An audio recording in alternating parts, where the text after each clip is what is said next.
aplikasi Sandbox yang kontennya berisi tentang memahami berbagai teori belajar dan prinsip pembelajaran yang terkait dengan mata pelajaran yang diampu.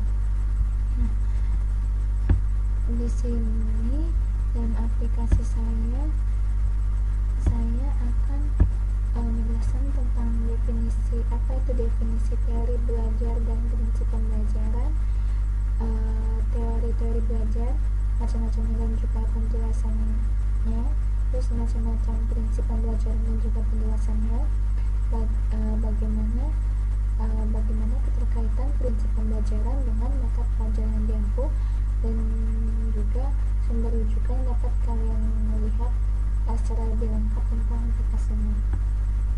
Nah, yang pertama yaitu definisi teori belajar, yaitu upaya untuk mendeskripsikan bagaimana manusia belajar sehingga membantu kita semua memahami proses yang kompleks dari belajar. Sedangkan prinsip belajar adalah landasan berpikir atau berpijak serta sumber motivasi agar proses belajar dan pembelajaran dapat berjalan dengan baik antara pendidik dengan peserta didik. Itu ada teori belajar. Teori belajar yaitu dibagi menjadi 9. Yang pertama, teori deskriptif dan preskriptif. Menurut Brunner, mengemukakan bahwa teori belajar adalah preskriptif dan deskriptif. Preskriptif adalah karena tujuan utama teori pembelajaran adalah menetapkan metode pembelajaran yang optimal. Sedangkan deskriptif, tujuan utama teori belajar adalah mendidik proses belajar. Jadi di sini teori deskriptif dan preskriptif Brunner menjelaskan secara berbeda, yang dimana preskriptif itu tujuan utama teori itu menetapkan metode pembelajaran, sedangkan deskriptif itu lebih menjelaskan proses belajar itu. Nah, teori belajar menaruh perhatian pada hubungan di antara variabel-variabel yang menentukan hasil belajar, sedangkan hasil belajar menaruh perhatian pada bagaimana seseorang mempengaruhi orang lain agar terjadi suatu proses belajar. Nah, selanjutnya yaitu teori behavioristik. Menurut teori ini, belajar adalah bentuk perubahan yang dialami siswa dalam hal kemampuannya untuk bertingkah laku dengan cara yang baru sebagai hasil interaksi antara stimulus dan respon. Seseorang dianggap telah belajar sesuatu jika ia dapat menunjukkan perubahan pada tingkah lakunya. Dalam teori ini, hal yang paling penting adalah input yang berupa stimulus dan output yang berupa stimulus dan respon. Menurut teori ini, yang paling penting adalah stimulus dan respon sebab dapat diamati dan diukur. Yang telah kita ketahui, stimulus dan respon dapat kita ukur. Yang selanjutnya yaitu tokoh-tokoh teori behavioristik. Di sini contohnya seperti Clark Hull, John Watson, Fergus Skinner, dan Thorndike. Teori selanjutnya itu teori kognitif. Teori kognitif ini lebih mementingkan proses belajar daripada hasil belajarnya. Teori ini mengatakan bahwa belajar tidak sekedar melibatkan hubungan antara stimulus dan respon seperti teori yang sebelumnya, yaitu teori behavioristik. Tetapi menurut teori ini, tingkah laku seseorang ditentukan oleh persepsi serta pemahamannya tentang situasi yang berhubungan dengan tujuan belajarnya. Teori ini berpandangan bahwa belajar merupakan proses internal yang mencakup ingatan, pengolahan informasi, emosi, dan aspek-aspek kejiwaan lainnya. Secara arti teori kognitif dan teori behavioristik itu berbeda ya. Selanjutnya itu teori konstruktivistik itu merupakan metode pembelajaran yang lebih menekankan pada proses dan kebebasan dalam menggali pengetahuan dalam mengkonstruksi pengalaman sehingga memberikan keaktifan terhadap siswa untuk belajar menemukan sendiri, sehingga siswa mesti lebih kreatif dan imajinatif serta dapat menciptakan lingkungan belajar yang kondusif. Unsur-unsur penting dalam teori konstruktivistik ini ada 3, yaitu yang pertama memperhatikan dan memanfaatkan pengetahuan awal siswa, yang kedua pengalaman belajar yang autentik dan bermakna, dan terakhir yaitu adanya lingkungan sosial yang kondusif, dorongan agar siswa mandiri serta usaha untuk menggunakan nilai-nilai konstruktivistik itu manusianya itu sendiri, siswanya itu sendiri mengkonstruk atau membangun pengetahuan itu sendiri, sehingga pengetahuan awal manusia itu sangatlah dibutuhkan.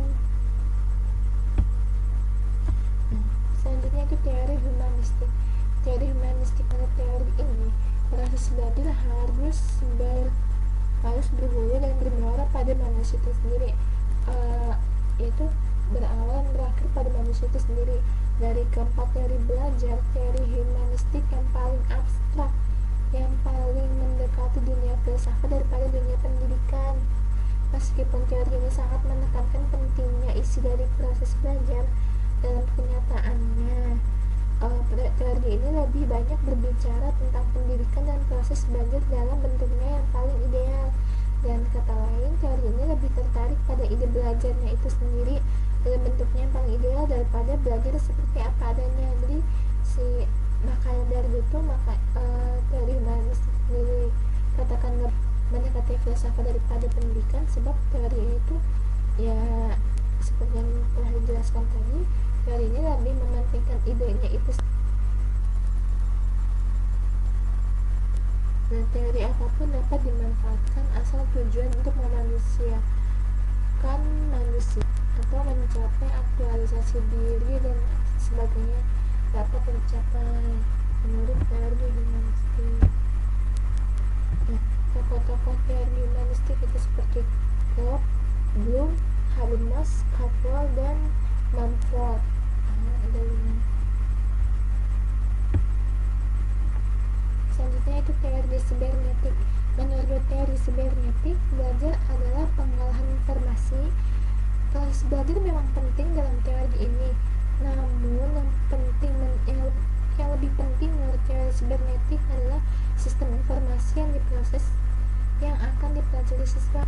Asumsi lain adalah menurut teori ini tidak ada satu proses belajar pun yang ideal atau cocok untuk segala situasi dan semua siswa. Jadi gak ada sama sekali tidak ada satupun proses belajar yang benar-benar ideal, benar-benar cocok untuk si siswanya itu sendiri untuk belajar.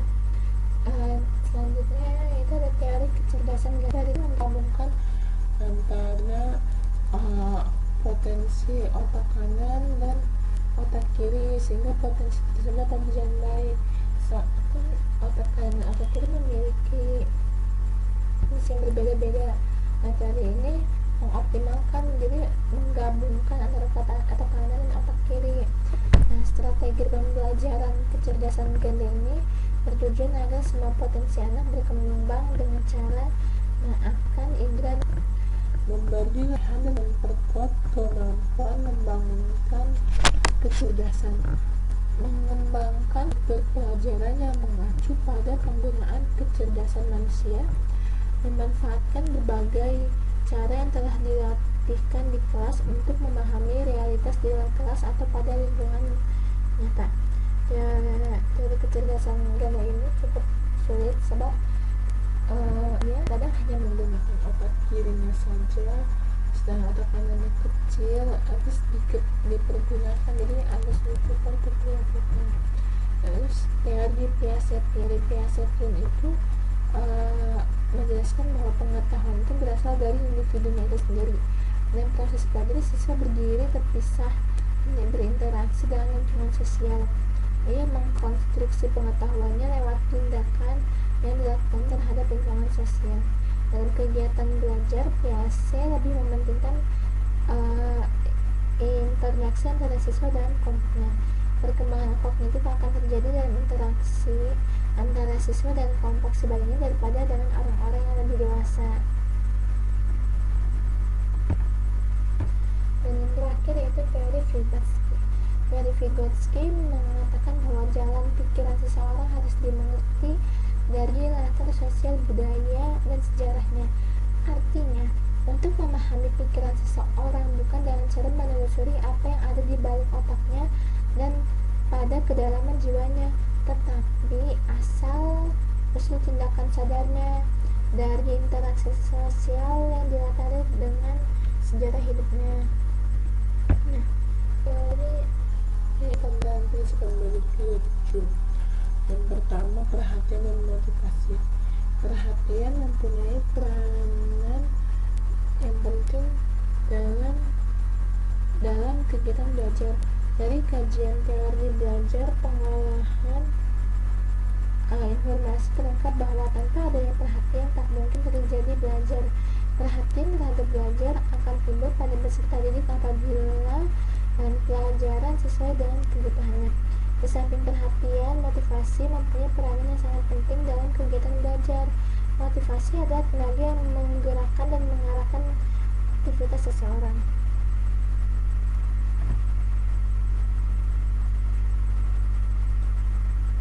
Perhatian erat sekali kaitannya dengan motivasi, bahkan tidak dapat dipisahkan. Makin terpusat perhatian pada pelajaran, proses belajar hasilnya maka akan baik pula. Memunculkan perhatian seseorang pada suatu objek dapat diakibatkan oleh dua hal, yaitu orang itu sebelum punya kaitan dengan dirinya atau objek itu sendiri, di mana memiliki sesuatu yang lain daripada yang lain. Jadi objek itu punya sesuatu yang unik gitu. Selanjutnya itu keaktifan. Aktifan itu dalam setiap proses belajar, peserta didik selalu menampakkan keaktifan. Aktifan itu beraneka ragam bentuknya, mulai dari kegiatan fisik yang mudah diamati sampai dengan kegiatan psikis yang sulit diamati. Kegiatan fisik bisa berupa membaca, mendengar, menulis, berlatih, dan sebagainya. Contoh kegiatan psikis itu misalnya menggunakan asana pengetahuan yang dimiliki dalam memecahkan masalah yang dihadapi, membandingkan suatu konsep dengan yang lainnya, menyimpulkan hasil percobaan dan kegiatan psikis yang lain. Yang ketiga itu keterlibatan langsung atau berpengalaman. Belajar harus bisa dilakukan sendiri oleh peserta didik yang Edgedahl dalam penggulangan pengalaman belajar yang diungkapkan dalam kerucut pengalamannya mengemukakan bahwa belajar yang paling baik adalah belajar melalui pengalaman langsung, sebab tidak sekedar mengamati secara langsung, tapi harus menghayati, terlibat langsung dalam perbuatan dan tanggung jawab terhadap hasilnya. Sebagai contoh, seseorang yang belajar membuat tempe, yang paling baik apabila ia terlihat secara langsung gitu, proses pembuatan tempe, bukan sekedar melihat bagaimana cara menikmatinya. Nah, apalagi hanya mendengar dari orang-orang bagaimana cara membuat tempe. Dan terus yang keempat yaitu pengulangan. Dengan mengadakan pengulangan, maka daya-daya tersebut akan berkembang seperti halnya pisau yang selalu diasah, maka akan menjadi tajam. Dan seperti halnya juga dalam matematika, apabila berarti berulang-ulang, maka rumus-rumus matematika itu sudah menempel, jadi gampang, kita tinggal tidak perlu dihafal, tapi yang latih dan melatih. Yang kelima itu tantangan. Teori medan dari Kurt Lewin mengemukakan bahwa dalam situasi belajar berada dalam suatu medan atau lapangan psikologis. Dalam kegiatan pembelajaran, peserta didik menghadapi suatu tujuan yang ingin dicapai, tetapi selalu terdapat hambatan mempelajari bahan belajar, maka timbullah motif untuk mengatasi hambatan itu, yaitu dalam mempelajari bahasa belajar tersebut. Apabila hambatan itu telah diatasi, artinya tujuan belajar itu telah dicapai, maka ia akan masuk dalam medan baru dan tujuan baru, demikian seterusnya. Agar pada anak timbul motif yang kuat untuk mengatasi hambatan dengan baik, maka bahan belajar haruslah menantang. Peserta didik akan belajar lebih bersemangat apabila mengetahui dan mendapatkan hasil yang baik. Hasil apalagi hasil yang baik akan merupakan balikan yang menyenangkan, berpengaruh baik bagi usaha belajar yang selanjutnya. Peserta didik bersungguh dan mendapat nilai yang baik dalam ulangan. Nilai yang baik itu akan mendorong anak untuk belajar lebih giat lagi. Dan sebaliknya, jika nilainya buruk atau nilai jelek, maka siswa itu cenderung malas untuk belajar lagi. Perbedaan individual dalam belajar yaitu bahwa proses belajar yang terjadi pada setiap individu berbeda satu dengan yang lain, baik secara psikis maupun fisik. Untuk itu, dalam proses pembelajaran mengandung implikasi bahwa setiap siswa harus dibantu untuk memahami kekuatan dan kelemahan dirinya dan selanjutnya mendapatkan pengakuan dan pelayanan sesuai dengan kemampuan dan kebutuhan siswa itu sendiri. Selanjutnya, keterkaitan antara prinsip belajar dengan mata pelajaran yang diangkat. Yang pertama itu prinsip perhatian dan motivasi. Keterkaitan itu siswa dituntut memberikan perhatian terhadap semua rangsangan yang mengarah ke arah tujuan belajar, sehingga siswa harus membangkitkan perhatiannya kepada segala pesan yang dipelajarinya. Guru merangsang atau menyiapkan bahan dasar yang menarik, mengkondisikan proses belajar yang aktif, mengupayakan pemenuhan kebutuhan siswa dalam belajar, misalnya kebutuhan untuk dihargai, tidak merasa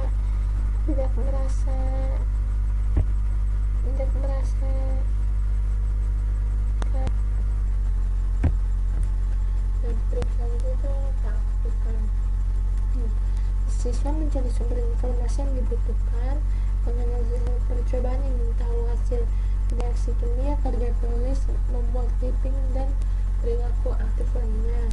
Dan guru memberikan tempatan melalui pengamatan, penyelidikan, atau inquiry dan eksperimen, serta memberikan tugas individu dan melalui kontrol guru. Jadi tidak hanya siswa yang aktif, tapi guru juga ikut aktif. Tapi aktif guru di situ seperti menilai, mendorong atau membaca sesuatu untuk prinsip terlibat langsung atau berpengalaman. Contohnya, siswa melakukan reaksi kimia pada suatu zat.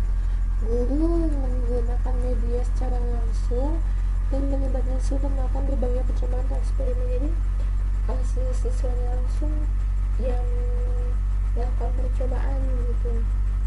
Pengulangan, kesadaran siswa untuk bersedia mengerjakan latihan-latihan yang berulang untuk satu permasalahan.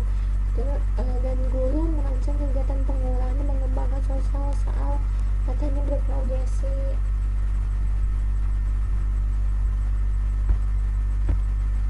Keterkaitan tantangan, tuntutan yang dimiliki dan kesadaran pada diri siswa adanya kebahan memperoleh, memproses, dan mengolah pesan. Siswa juga harus memiliki keinginan tahuan besar terhadap segala permasalahan yang dihadapi. Dan di sini dalam prinsip juga memberikan tugas-tugas pemecahan masalah kepada siswa sebagai tantangan siswanya itu sendiri. Lalu keterkaitan pengulangan dengan materi pelajar segera mencocokkan jawaban dengan kunci jawaban terhadap nilai yang ia dapat, dan guru memberikan kepada siswa jawaban yang benar, mengulas dan membahas. Jadi kalau siswa itu tidak apa caranya kayak gimana. Berbeda individual, siswa menentukan tempat duduk kelas, pelajaran.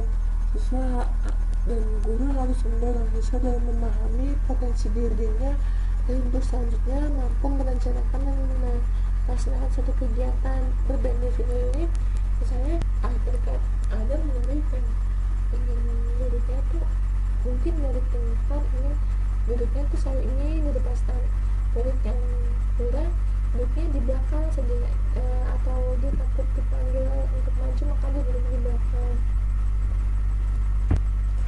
Ini adalah sumber rujukan yang dapat saya sarankan ke kalian untuk informasi lebih lanjut.